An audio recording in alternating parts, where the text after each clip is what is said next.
4. Hi everyone, this is Debbie and welcome to the Sane Progressive. Sorry for the delay. We are with Gail Malone from over in Damascus, Syria. And this is a longtime activist. She has been to Syria. This is your 4th visit? Yeah, 4th visit since 2013. For the Australian delegation. The first one was with an Australian delegation, and then I've just kind of hauled myself out where I can get it. So, who are you over in Syria with now? I'm with about 3 or 4 Norwegians. There was a Dutch young man, some Americans, German, and me. There's, I think, 11 of us. Hold on one moment. I'm saying that this is saying it's got a very bad connection. I don't know why it's doing this. Hold on. Let me just, sometimes if you move it. Hello, everyone. Is this coming through all right? Could people give me feedback to make sure this is coming through all right? I don't know. It's got a very bad connection, but I guess we'll just keep going as long as it's streaming.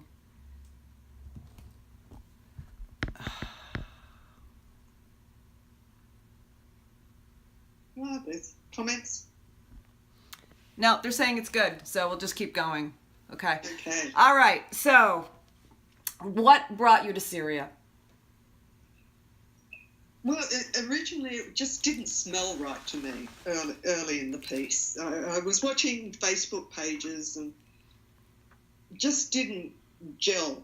And watching other countries, Iraq and Afghanistan, and particularly Libya, just didn't smell right. So I wanted to find out more. And I think the only way you can find out is to actually go there. All right. And speak to the people on the ground, because the media's not going to tell you. No. Because our media in Australia is basically overseen by Murdoch. Well, Murdoch's got his own interests in Golan with Genie Oil. And the Israelis have given them permission, and that's Dick Cheney and Murdoch have Genie Oil. There's other partners, but they're the 2 main ones. So I think that has a lot of control over the media and controlling the narrative, because they've been given permission to drill on occupied land. Now, that's against international law, but as far as I can tell, international law is just so last century. We don't bother with that anymore in the West. We're just too powerful. So who got laws don't apply to us. Who got permission to drill from who? This is a sovereign nation. Who gave who permission to drill where? Israel gave Genie Oil permission to drill in the Golan Heights, which is occupied territory. It belongs to Syria. Okay. Israel's just occupying it the same way it's occupying Palestine. So it's moving people into Golan.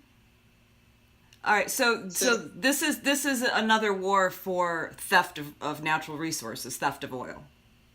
Yeah, where the terrorist areas are, they're all along the pipeline route that they want to put through Syria.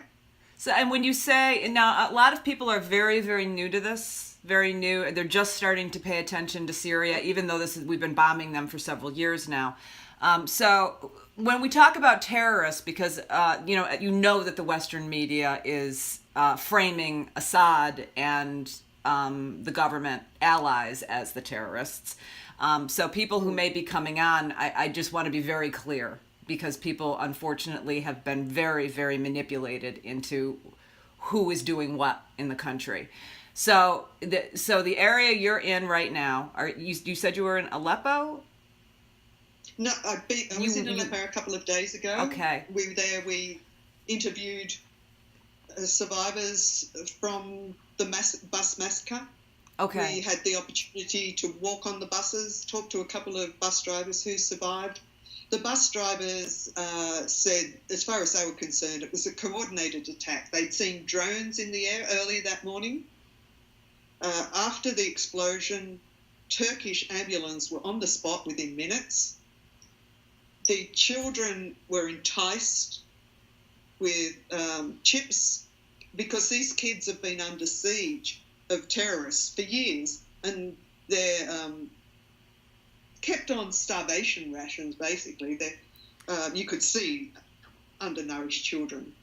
Yeah. So they were easily enticed with the chips they haven't seen for years. If you guys... pardon me, Gail, I'm very sorry. I just wanted to let people know, if people weren't aware of the attack that you're talking about, because it is being completely blacked out on in Western media. Gail is talking about this week Syria saw one of its most deadly attacks against civilians fleeing Al-Qaeda-held areas in Al-Fua and Kafraya. Is that how you say that, Gail? That's close enough. Yeah. Okay, through a government rebel civilian swap. Just an accent, the difference.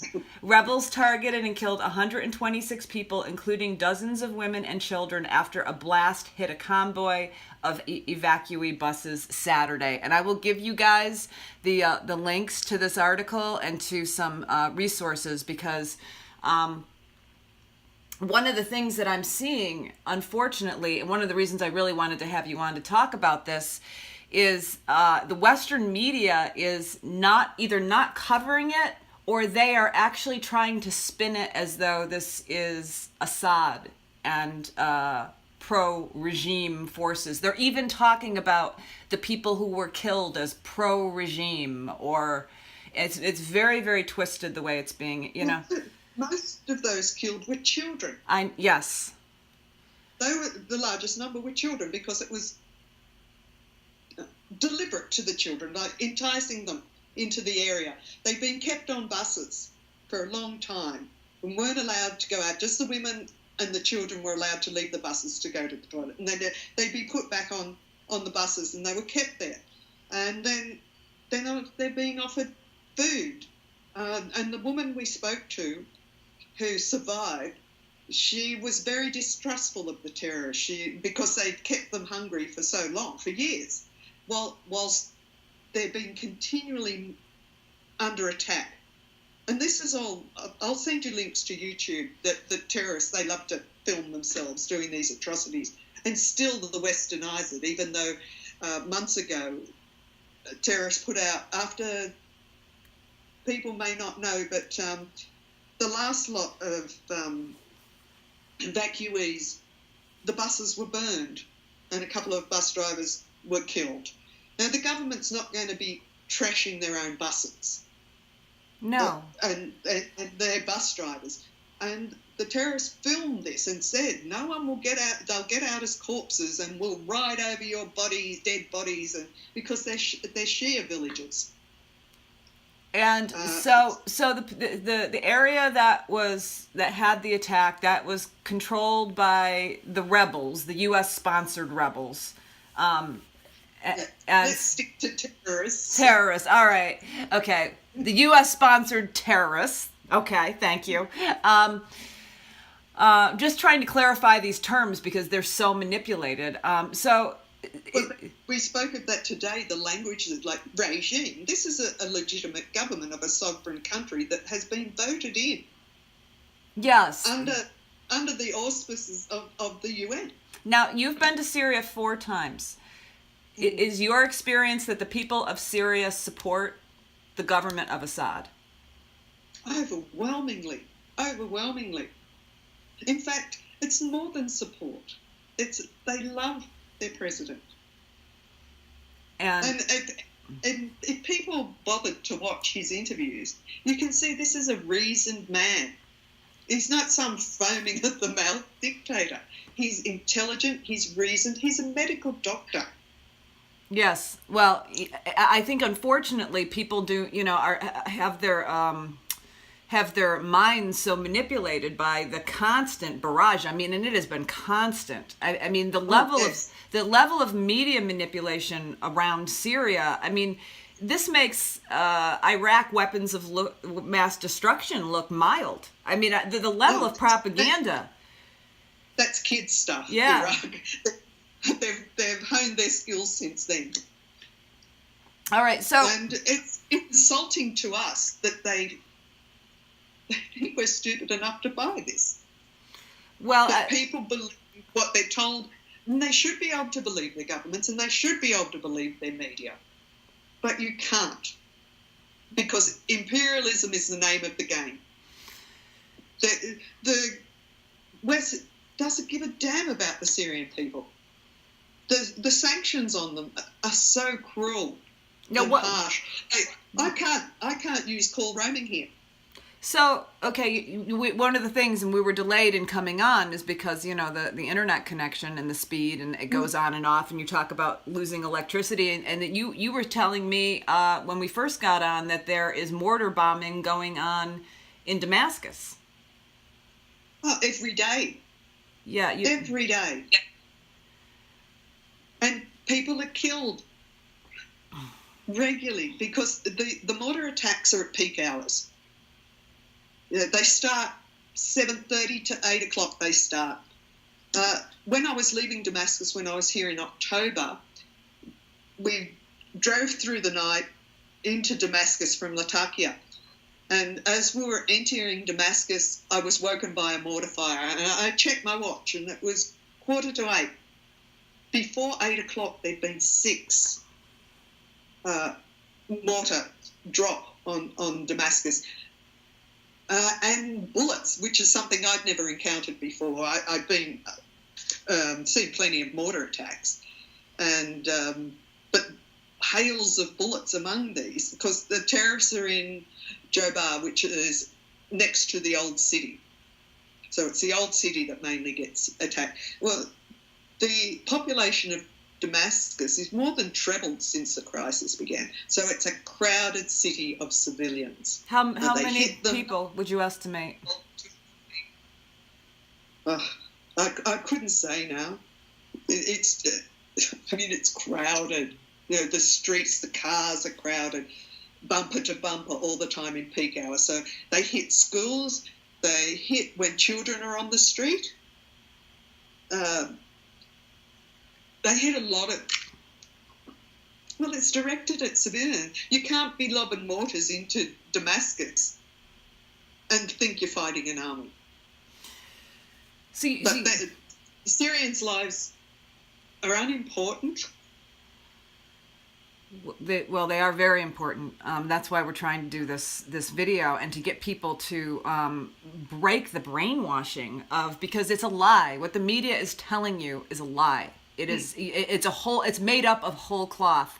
Could you speak a little bit on? I think I'm trying to debunk some of the myths that are going on in Western media, and they basically have framed this as an internal civil war. That the U.S. is trying to talk about intervening moderate rebels to be heroes and bring humanitarianism and democracy, of course, to the people of Syria. So could you speak about that framing? Well, these people are from all over the world. There are Syrians amongst them. It's Muslim Brotherhood based. Mm-hmm. And a lot of it is coming from Turkey. But the Free Syrian Army is a myth. A myth. Right from the early days, the Free Syrian Army there's that iconic video of the dude eating the heart of a Syrian soldier.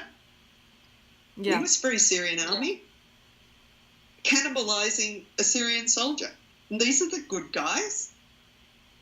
I've travelled enough here to know the Syrian soldiers. They're not Assad's troops. They're Syrians. They're a people's army. They're Syrians fighting for their homeland. They're not going to be killing their own people. That's ridiculous. That's their brothers and sisters and aunties and uncles. And you have to remember that this is a culture where family is tight, not like the West that we're more nuclear. We don't have the extended families that we once had. And I think that's by design, not by accident. That's to keep us fragmented. But Syria is not like that. Their family and their land is part of them, very much like other indigenous people. That's what we forget. The Syrian people are indigenous to this this area of the world. They have an ancient and sophisticated culture. Damascus dates back 10,000 years. It's the oldest continuously inhabited city on the planet. What are we going to teach these people? The alphabet came from Syria. Yeah, I think They don't need our help. No, it's certain, and we're not offering any help. We're offering devastation and murder and theft and absolute barbarism. Barbarism is the word. The crimes that happen here are unbelievable. I'll tell you about Homs. We were in Homs when they were evacuating the terrorists through reconciliation. Looking these guys in the eyes, and they had their families and their children. So this is generational indoctrination into this Wahhabi ideology that just tears at the fabric of Syrian society. And I think that's the way to go. That's the deal. We just destroy their culture, their artefacts. And Syria has the most World Heritage sites of any single country in the world. But these are being looted. And they're not being looted by mad jihadis on Captagon. They're professional digs. You can see them from satellite images. Professional digs. Treasures are turning up in London, and they're probably in private collections by now. They're just being looted like icons from Malula. Malula is near the Lebanese border. It's an ancient place. They still speak Aramaic there. They were being raided before anyone talked to the revolution, which, according to the West, started in Daraa in March 2011. Well, Malula was being raided before that by Takfiris. At Daraa, I've spoken to a soldier who was there. They had no weapons. They had batons. They were there to keep the peace for protests, not to go in. And they were being mowed down. And there's vision of this. I've found vision to back up what this young soldier told me.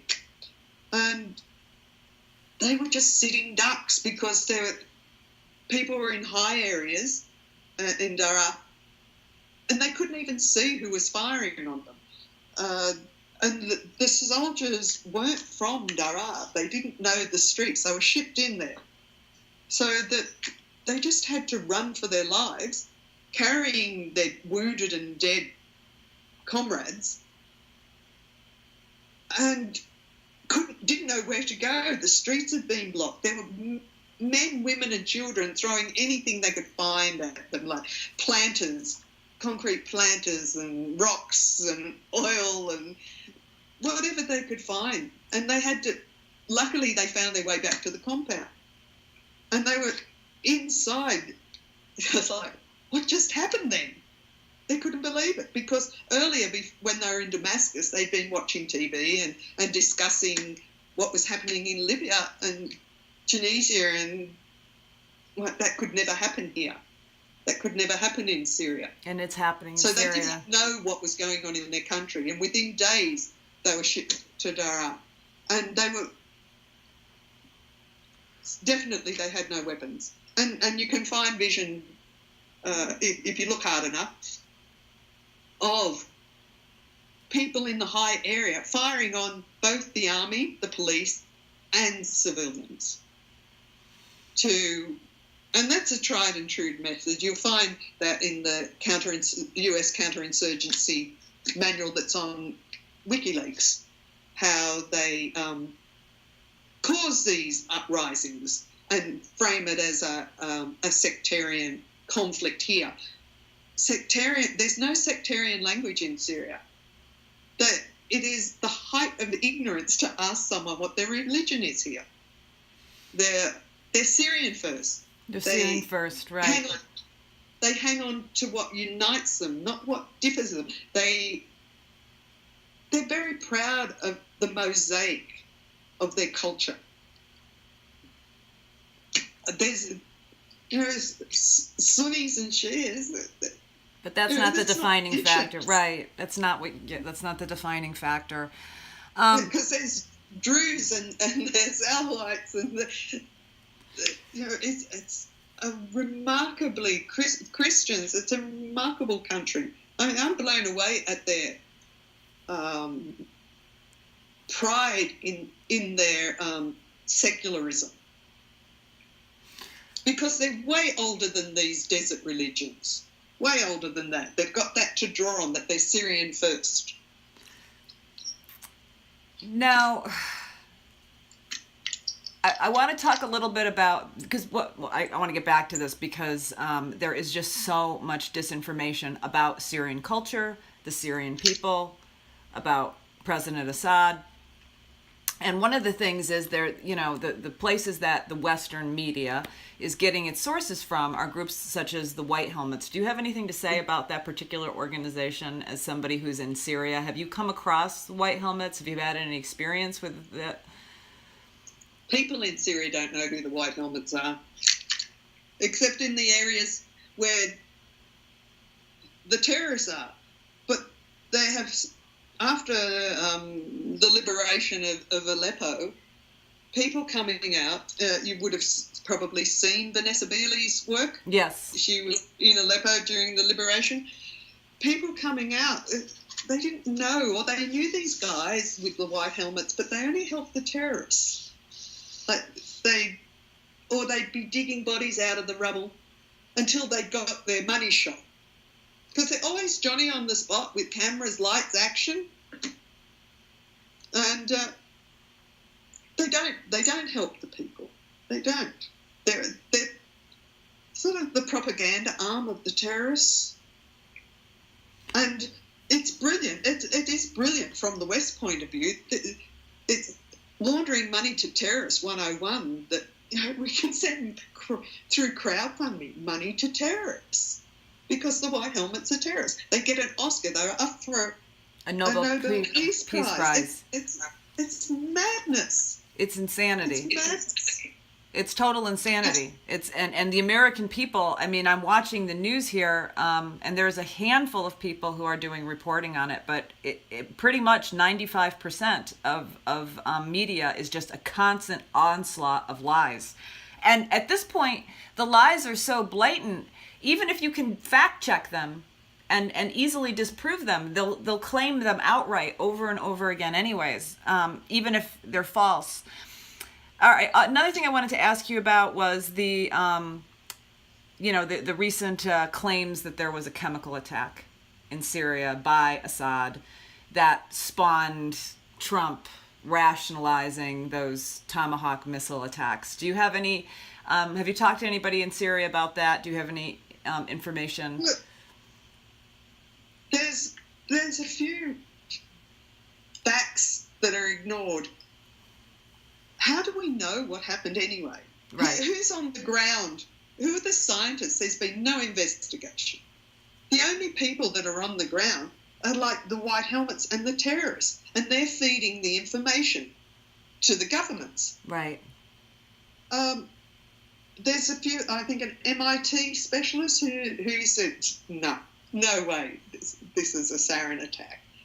Because you might be able to fool some things, but there's certain things that happen with sarin that is just not there with the victims. The White Helmets were the first ones there again. Then we bomb the Syrian Arab army who are fighting terrorists. And we did that in Deir ez-Zor as well. When Deir ez-Zor was bombed, it was in coordination with ISIS because they moved in. Because that was an hour of bombing the Syrian positions. Now, our government knew where the Syrian army was. They've been there for years. Right.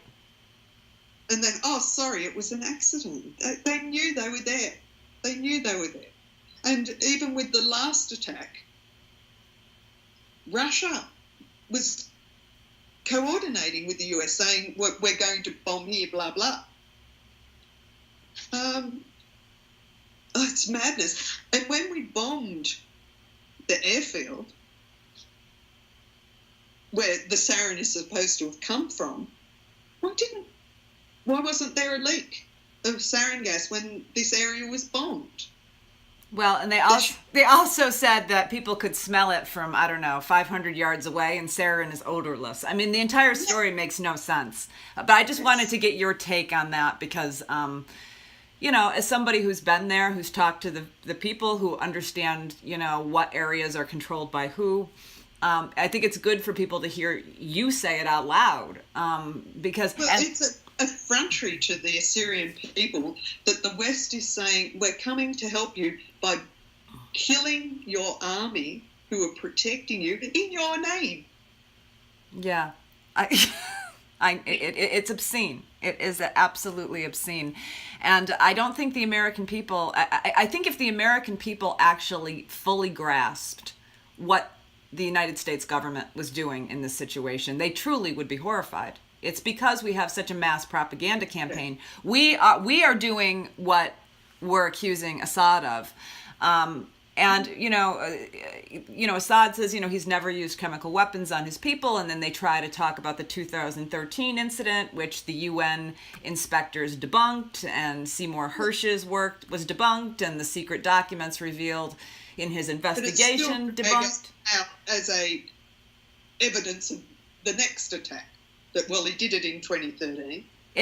That's exactly what I'm talking about. They're using a debunked claim by the UN, and they say that he used it then, and there is and they say it with absolutely that it has basically been debunked through the investigations through the UN. They're absolutely they're shameless. I mean, that's why I'm saying it's like Iraq seemed like patty cake, because at least they were trying to have some kind of legitimacy. It seems like they've just abandoned that entirely. Also, I wanted to get back to the sanctions a little bit more. What type of sanctions are on the Syrian people? Look, I can't get money here. We all have to bring cash in with us. Can't get money. So Syrians can't send money home. Oh. You can't, I can't get roaming. I can't use my telephone here. I could get a Syrian SIM card, but it only works in Syria. But on my last visit in October, I went to Kasad, which is an Armenian area near the Turkish border. And I had my phone because I used it for photos and things, had it there. And as we got closer to the Turkish border, I thought, there's movement at the station here. There's stuff going on with my phone. What's going on? Because the Turkish towers, you could get it from there. There's shortages of fuel, like gas, petrol. There's cars that aren't running. There's hospitals that are closing down. There's the lack of food, the lack of water, because the terrorists hit the water. No army... Assad's not going to destroy the water that his army's going to use. Even if he is an evil dictator, he wants his army on their feet so that they can kill their cousins. I know. Yeah. And now it's Assad. He's done this to the water, and there's no water in Damascus. Seriously, he lives in Damascus. What's he doing? I know. Well, you're not allowed to use any kind of common sense, logic, critical thinking. That's not allowed. It's like no matter how outlandish, no matter how nonsensical, it's like whatever story we're just expected to swallow if they say it enough.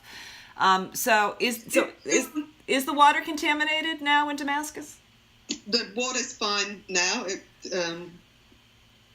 has all been fixed, but there was fierce battles. There's been fierce battles in Jobar next to the old city a few weeks ago that have helped move the terrorists back. But this idea that this one man can get a predominantly Sunni army, 80% of the army are Sunni, they're not Alawite. When we hear about the Alawite, the Ba'athist regime, the army isn't Alawite. 80%, as I said, is Sunni, and there's Christians and there's Druzi. It's the mosaic, the same as Syria is. The army mirrors the demographic of the country. They're the largest single group of dead are the Syrian Arab Army. They're killing themselves. I know. It makes the official story makes no sense. The problem is we have people do not understand the country. Most people can't even locate Syria on a map. They don't understand that it is, that it was a flourishing city, that it was a modern city, that people are, we have such cliches and such inundation of these images thrown on the media that people just think that, Syria is a backwards country, and that really, people are very sophisticated here. And educated, and isn't there educated and universal health care and college education. Even now, when things are really, really bad for Syria, there's still free education and free medicine. And that, I will admit, the government forces have hit hospitals and they've hit schools. But the first thing terrorists do when they ride into town is kids don't go to school anymore. They take over the schools, they take over the hospitals, which are large areas, for barracks and for sniping. They use the people as human shields. They won't let them leave. They get gunned down if they try and leave the areas. And I've also seen visions of, there's a massacre that they say Assad forces have done, and then there's the FSA filming these people. How did they get there that quickly if the Syrian army's been there? So they're filming people who are still bleeding. Why aren't they helping them? I know, it's propaganda. It's propaganda. And the recycling of children. Now, I've got photos of the same kids so far, just in 4 different situations, where they moved the children, put them in a different area, photograph them, move them again, photograph them, and then they put out these photographs piecemeal. They are so confident in what they do, they don't even change the kids' clothes. And you just got to do an image search, and you'll find, where it says photos like these, you'll find there's this little one with the check shirt, and here's the little one with blue jeans with pink on them, and here's this little one in the bow on her dress, in all these photos in different positions. Well, they're there in the public domain. You can find them if you care to look. No, yeah, and Eva Bartlett was talking about that in one of her interviews, talking about how the white helmets have used the same children in different videos. And yes. So they're recycling, and this is verifiable. This is verifiable if you look up, these YouTube videos and the propaganda campaign that they've put out on Facebook.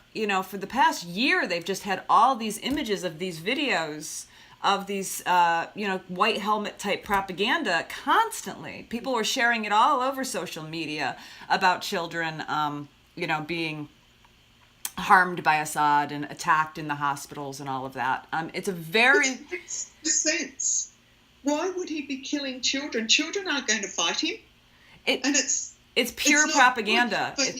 It's pure propaganda. But people, it was so discouraging because people really are moved by that. And even people, even progressives or people who you would think would know better were being taken in by it. And they were sharing it all over. And I'm like, please stop sharing that. It's propaganda. But I don't think the American people understand how deep the level of propaganda has gone. And that it's actually being created. They're manufacturing it. But the idea that Assad could get this army to kill their own people, and then he has these magical powers of persuasion that he can get Russia to go along for the ride. Yeah, it's a nonsensical story. And what's he going to kill all these people and be ruling a great big empty? It defies any logic. It's all based on the fact that people don't understand the region of the Middle East. They don't understand Syria. They are constantly brainwashed. They have been indoctrinated into thinking that, you know, that we are fighting this fight against terrorists who we are now arming. So it's just so incessant. We're killing the people that are fighting terrorists. Right. Exactly. Yes. Yes. So if there's one thing that you want to get across to people who are watching this video, if there's something that you want to, you know, with your experience in Syria and what you are witnessing, what would you tell the viewers? Oh, don't believe the hype. Use your head. If it doesn't smell right, check it. Let your instincts tell you that it's illogical. It's just illogical. It makes no sense what we're being told. That why? What possesses this genteel, sophisticated, urbane, Western-educated doctor? What possesses him to kill his people? Yeah. It doesn't make any sense. They just sell this image of it's based on racism, prejudice, and othering of anybody who's not within our geographical borders. They're the bad guys. I mean, it really is. It gets that basic. It's not based in anything to do with critical thinking, logic, actual evidence. It's based in emotion and manipulation and repetitive lies. And that we would bomb a sovereign nation on a maybe. You know, within 24 hours of the last so-called sarin attack, there's a decision made to bomb this country with no evidence whatsoever. Who's on the ground? No one's on the ground. No. I mean, you barely see the UN. They don't want to know. Anybody... Oh, I'm sorry, hon. Is anybody out there have any specific questions you'd like to ask for Gail before we sign off? Because I should have asked you that earlier, but and check in to make sure the feed's working. I'm sorry to interrupt you, Gail. No, good. Questions are good. Somebody wants to know about who is funding the White Helmets. They're funded predominantly by the UK, US, France. Oh, and they're crowdfunded by us. I mean, the US aid, I think, 24 million. And that's, there's State Department quoting that figure for the White Helmets. You got it from England. These White Helmets are getting a military-sized budget. Why does a first responders need a military-sized budget when there is a registered civil defence, a Syrian civil defence that is registered? The White Helmets have attacked, stolen their goods, put fatwas on their people. These are men who fought fires and car wrecks and would service either side, that were neutral, unlike the White Helmets, who say they're neutral, but you just got to look at their own videos. They're doing mop-ups after executions. They're standing on the bodies of Syrian soldiers and saying they're neutral and unarmed with their arms. They're seen with al-Nusra, al-Zinki. Yeah, I know. They've been seen slicing off the heads of children. Yeah, they're terrorists. Yes. They're terrorists. And this last massacre, yes, it was one of the most harrowing things I've ever heard. And this woman who had seen this absolute horror only the day before was dignified and told her story. And I don't know how she did it, but they know that they've got to talk, that no one's listening to them. And they've got a bunch of white people there and they want to tell their story. Please, please tell. And I got them pulled up on the street. Please, can you tell your country the truth of Syria? And so, and just to get back to that a little bit more, because we talked about it in the beginning and we have a lot of new people coming on, is there anything else you want to say about that gruesome attack? You were just speaking of the bus attack where they lured the children with the potato chips and then bombed them, because they were trying to get civilians out of that area, right? It was a swap. Well, who were they swapping with? Who was being swapped? Well, I suppose that there's terrorists who were leaving Homs. I was there on Monday. They've been doing that over a period of time, and we've got vision of them leaving. And one of them was carrying a crate of chickens, and he's got an ISIS sort of patch on his arm. And we're saying that, no, these are rebels. He's got an ISIS patch on his arm. And at one point, these terrorists were smiling at us and throwing peace signs like, oh, well, you're the Western media, you're our mates. Oh, that's sick. Now, I did want to tell you about this massacre in Homs. Okay. We saw a car be blown up. It's on the Homs. One side's pretty intact, and the other side is just trashed. So this family were trying to leave, and they were a Shia family. When was this? This was a few years ago, and they got the men, they slaughtered the men, chopped them into pieces, literally chopped them into pieces in front of the women and children. There was one woman who was 8 months pregnant. They sliced her belly, they took the baby, they cut its head off, and they played football with it. The other women were stripped naked, shackled ankle to waist and wrist to waist, and marched naked through the town, because these are Shia women. They're nothing as far as these disgusting murderers are.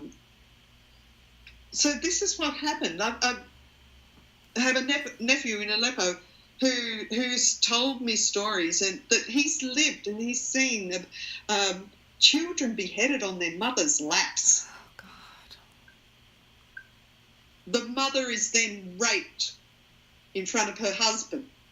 Her nipples are cut off and they wear them as badges. The husband is then tied to the back of a truck and driven through the town until his skin and flesh is removed. This is what they do. This is, everyday practice for them. Every day. This is happening every day in Syria. Every day. And this is what Assad and the Russian army are trying to drive out of the country. And this is what the U.S. is promoting. Yes. And you have to understand that, would Americans believe that their army would turn on them and kill them? Why would they think the Syrian army would? The Syrian army isn't an attack force. It's a defensive army. It is in its own country defending their people from outside attack from 80 to 100 different countries of terrorists. Saudi Arabia let criminals out of their jails to come and fight here. The terrorists get paid higher wages than the Syrian Arab army. Oh. All right, I'm going to see if These are mercenaries. They're killers. All right. Somebody wants to know what the Syrian people think of Iran and Saudi Arabia. Well, they're not real struck on Saudi, but Iran is their ally. And Iran, I've travelled Iran. I went to Iran Easter 2014. We bought 2 tons of medical aid, and the Iranians helped. Well, they covered the costs of shipping it into Syria to the Syrian Red Crescent.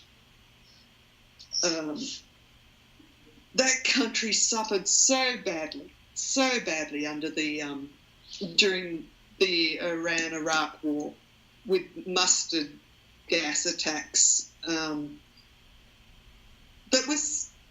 The gas was sold to Iraq by the US.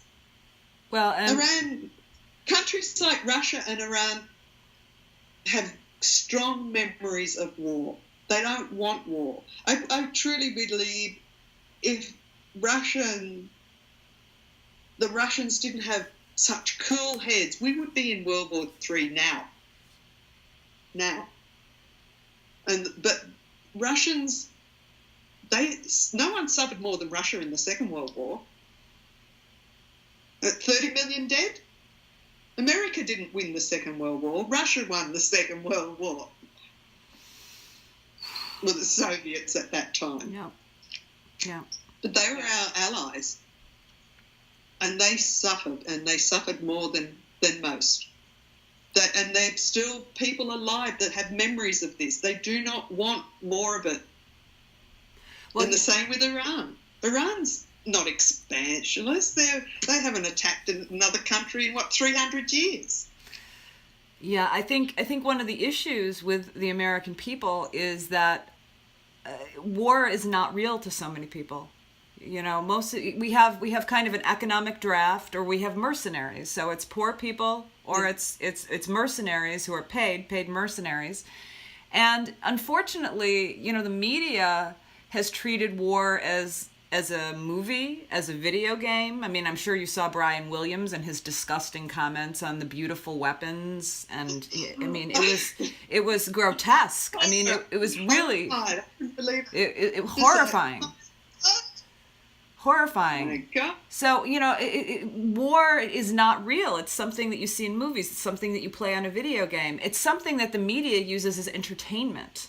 With the American people, do they believe that if this becomes the Third World War, they won't be hit? I think a lot of people are so isolated, Gail, and feel so protected that they can't imagine. My country will be hit.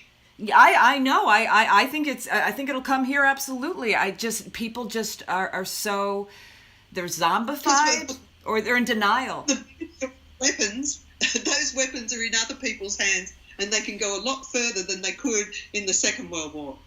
That's now, right. In Australia, we have Pine Gap. It's a communication hub.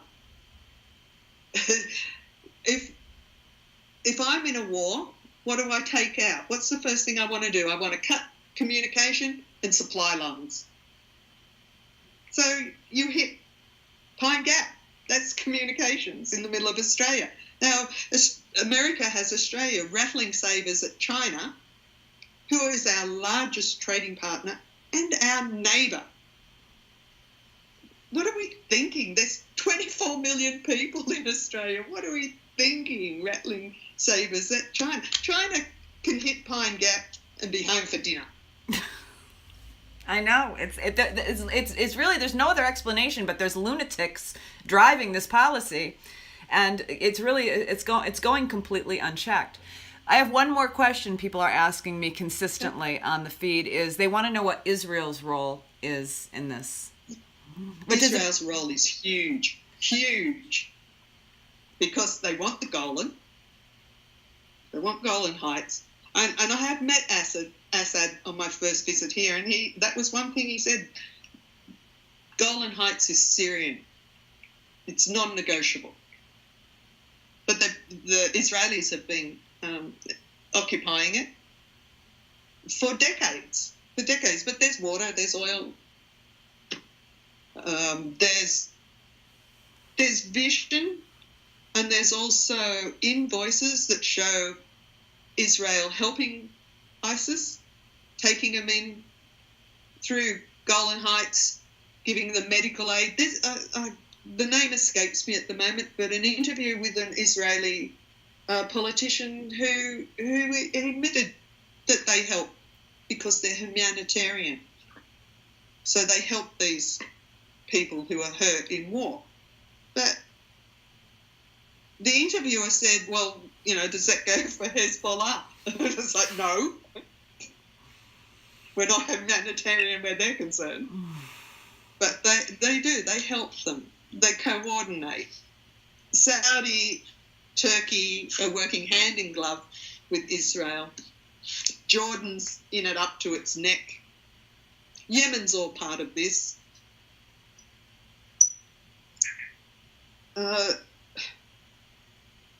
It's really hard to find the words to describe just how obscene this all is, and how calculated it all is. But terrorism it's like a Pandora's box. They've opened it. It's going to come home and bite us. And it's already happening, the attacks through Europe, in London. You can't put the genie back in the bottle. A few mixed metaphors there, sorry. Well, and really the thing that would diffuse this the most is for the United States to stop arming and funding these terrorist cells and these rebel terrorists in Syria and other countries, and help to clear them out. And instead of, empowering them, arming them, aiding them to do our dirty work in countries we have no right to be in the first place. What would you tell people? I know a lot of people are watching and they are heartbroken around this, because the people who see what's happening feel as you and I do. What would you tell them to do? Is there anything we can do? Is there anything that we can help with? What can we do as individuals? I'd lobby for the lifting of sanctions. They don't hurt the government. They never do, no matter where we have them. They hurt the people, the ordinary people that the West is saying they want to help. If you really want to help the Syrian people, lift the fucking sanctions so they can eat. I'm sorry, I'm just so angry about it. No, we're very sweary here at the moment because we've seen a lot this last trip, and it does. Because we were Johnny on the spot. It wasn't planned. We didn't know these attacks would happen. How long have you been in Syria? We've lost lights. Oh no, there you are. This happens all the time. We lose lights. I've been here 7 days. 7 days, and how much longer are you planning to be in the country? Another 3 or 4 days. All right. Well, I can't thank you enough for coming on and just giving a perspective of somebody who's actually there. I'd like to tell my viewers that the information that you're getting through the media is not from people such as Gail Malone, who is an activist who's been there 4 times and could easily report and should not just be on my program, should be on MSNBC and CNN, and you should be on all of those programs to give the real story. But you have to remember, when they're talking about Amnesty International or the White Helmets or any of these organizations, they are all being fed information by these terrorist rebels. Médecins Sans Frontières, Human Rights Watch, and Amnesty was in it up to their eyeballs in Libya. Right. And that's where a lot of the arms and the terrorists came from. They flooded it into Syria after Libya. Now Libya it's not even a country anymore. It's a terrorist haven with slave trade and organ harvesting for sale on international markets. And yes, and that was a big... For children, for pedophilia.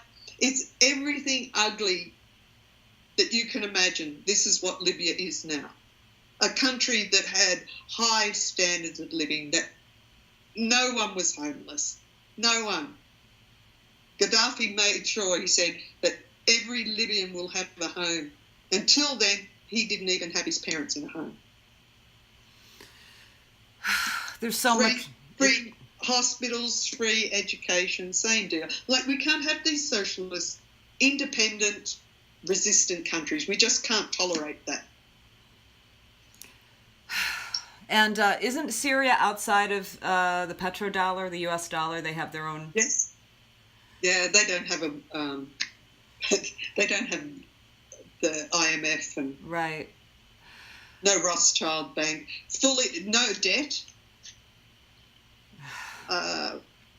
completely self-sufficient for food. Syria was a hub that made everything.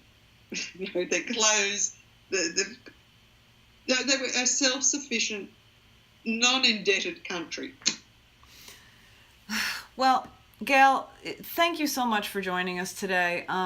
It is so... Thank you for the opportunity. Oh, and if anytime you want to come back or you think there's something that needs to be spoke on, you have my mic, you have my video camera. I wish I had a bigger audience. You need to get out to as many people as possible. There's the campaign of disinformation has been relentless, and thank you so much. All of the viewers here are thanking you for your courage, and all of them are wishing you.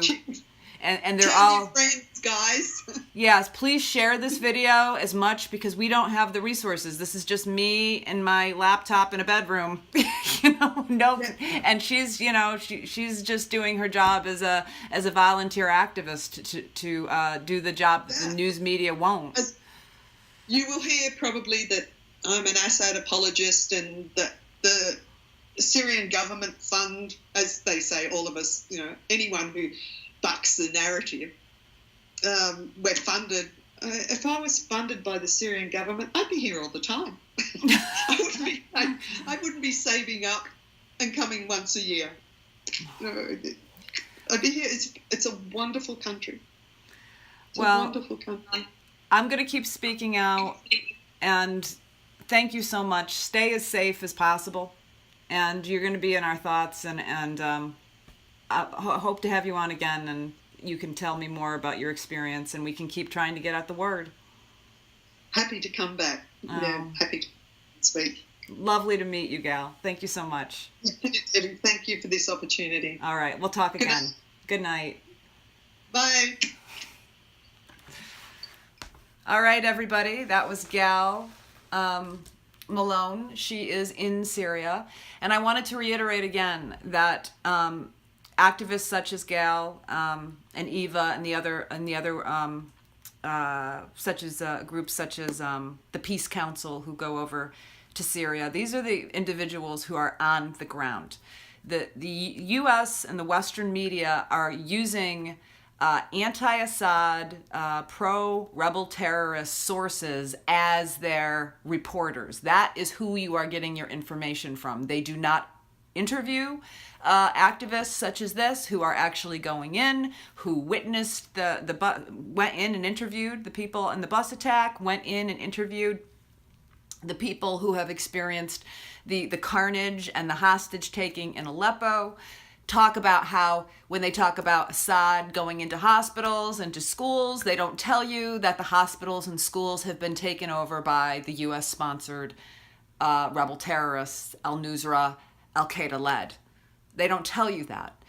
This is a disinformation campaign, the same as Iraq, weapons of mass destruction. And the most breathtaking thing about this is that it is entirely possible to debunk a majority of the information that is coming out in real time. They are just flat out lying and expecting nobody to fact check. So it is going to be up to everybody to share this video, talk to your friends, talk to your family, correct the disinformation. This is the only venue we have left. They will not feature this on the mainstream media, and they were blacking everybody out. Gail and all of the other activists who are trying to stand up and get the truth for the Syrian people who are being targeted and who are suffering immensely under the criminal and terrorist actions of the United States. It is up to the American people now to stand up and decry the empire that our government has perpetuated, and the destruction and the misery and the devastation that we continue to allow in the Middle East and across the globe. And Gal is right. It will come here. We have got to stand up now. Thank you all for joining me today. Forgive us for our delays. And I will be back soon, more on Syria and many other topics. This is Debbie, the Sane Progressive. Peace out, everybody.